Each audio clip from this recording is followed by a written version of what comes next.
நம்மளுக்கு சேனலை சப்ஸ்கிரைப் பண்ணாதவங்க சப்ஸ்கிரைப் பண்ணிக்கோங்க. மகாநதி சீரியல் நியூ ப்ரோமோ என்னென்னு பார்க்கலாம். ரொம்பவே ஹாப்பியாக இருக்காங்க. ரோகிணி ரோகிணின்னு நினச்ச மாதிரியே காவேரியும் விஜயும் 2 பேருமே பிரிஞ்சிடுறாங்க.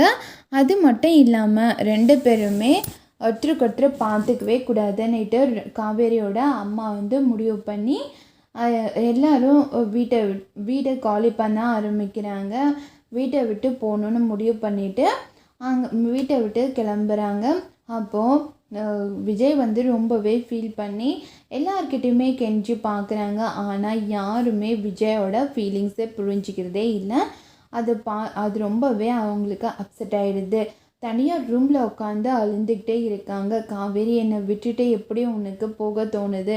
உன்னால் என்னை விட்டுட்டு இருக்க முடியுமா? உன்னை விட்டுட்டு என்னால் ஒரு நாளும் இருக்க முடியாதுன்னு உன்கிட்ட நான் எத்தனையோ நாள் சொல்லியிருக்கேன். ஆனால் எல்லாமே நீ மறந்துட்டியா காவேரி அப்படின்னு சொல்லிட்டு தனியாக உட்காந்து ஃபீல் பண்ணி கதறி அழுந்துட்டு இருக்காங்க. நீ இல்லாத வாழ்க்கை என்னால் யோசிச்சு கூட பார்க்க முடியல காவேரி, நீ என்கிட்ட வந்துடு அப்படின்னு சொல்லிட்டு தனியாக ரொம்பவே ஃபீல் பண்ணி அழுந்துக்கிட்டே இருக்காங்க.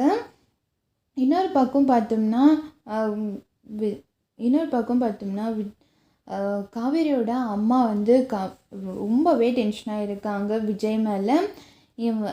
இன்னொரு நாளைக்கு அவனை நினச்சி நீ அழக்கூடாது, அழுந்தேன்னா அது இன்னமும் கேவலமான விஷயம் அப்படின்னு சொல்லிட்டு ரொம்பவே கேவலமாக விஜயை பற்றி பேசிகிட்டு இருக்காங்க. அதெல்லாம் கேட்டுட்டு காவேரி ரொம்பவே ஃபீல் பண்ணுறாங்க. ரொம்பவே நல்லவர், ஆனால் அவரை யாருமே புரிஞ்சிக்கவே மாட்டேன்றாங்களே அப்படின்னு சொல்லிட்டு ரொம்பவே வருத்தப்படுறாங்க. எல்லாருக்காகவும் எவ்வளோ செஞ்சுருப்பார்.